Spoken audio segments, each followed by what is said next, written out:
Yo, what's up guys, it's Gridley. Welcome back to my channel. Today I'm going to be going over my favorite Warzone loadout.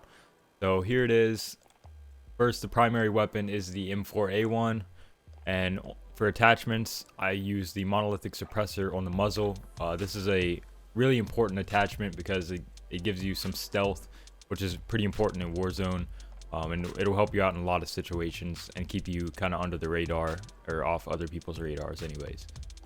For the barrel, you can use the M16 or the Corvus Custom. Those are the two best barrels. It's really up to you which one you like the looks of or whatever. I think personally they're both pretty similar. Not a lot of difference. And then after that, the optic. You could get away with no optic, but I do like to have a mini reflex on just so I can have a little more accuracy at range. It feels a little more natural to me. Stock, I do not use a stock, no perk. Rear grip, I use stippled grip tape. Gives you a lot faster aim down sight speed, which is extremely helpful. You could also use rubberized grip tape for recoil control if you're really planning on taking on some longer distance engagements. That could really help with recoil, but stippled grip tape is pretty good all around. It's what most people use. And then this is the really important one, ammunition.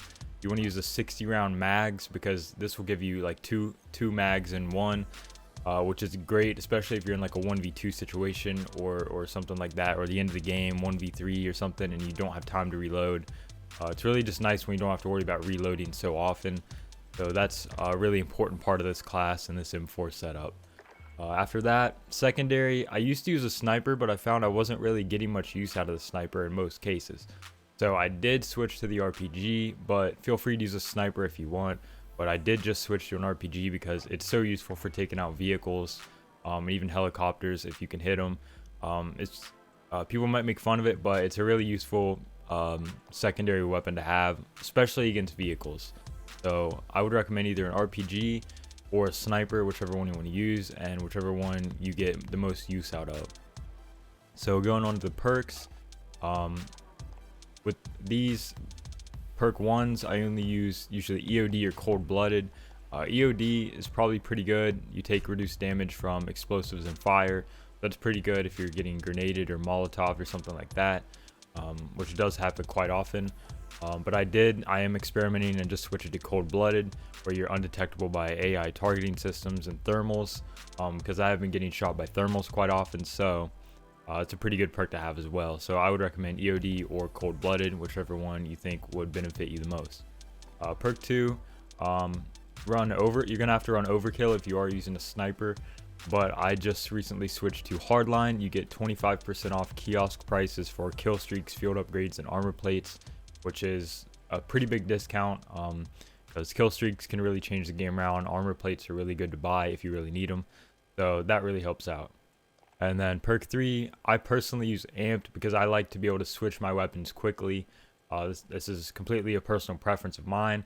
Another great perk here is tune up, because you can revive your teammates by 25% if you're playing squads, 25% faster. So that's really good if your teammates getting downed a lot and you need to revive them a lot, or whatever. It can really help you win some games and get through some times where your teammates are down. Other than that, I mean, Battle Harden's okay, but I personally haven't got stunned or flashed at all in this game much. Tracker's okay, but again, most of the engagements in this game mode are pretty long distance, so it's not extremely useful.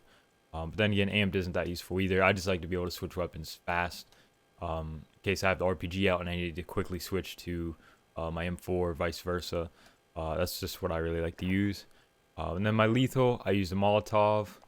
Really, any of these are good, whichever one you really like. If you want to camp, you can use a Claymore. If you like being able to throw the C4 and stick it to stuff, C4 is good. Semtex, frag, they're all good. I wouldn't recommend the throwing knife unless you're just really going for throwing knife kills.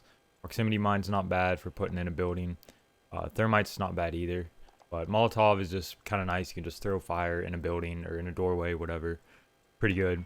And then another important part of this loadout for me is the heartbeat sensor. It is an amazing tactical to have, especially late game. It's really game changing because you can just pull it up and know exactly where the enemy is, especially if it's late game, small circle, and you can just kind of see everybody on your heartbeat sensor.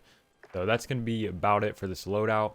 So we got the M4, RPG, cold-blooded, hardline, amped, Molotov, and heartbeat sensor.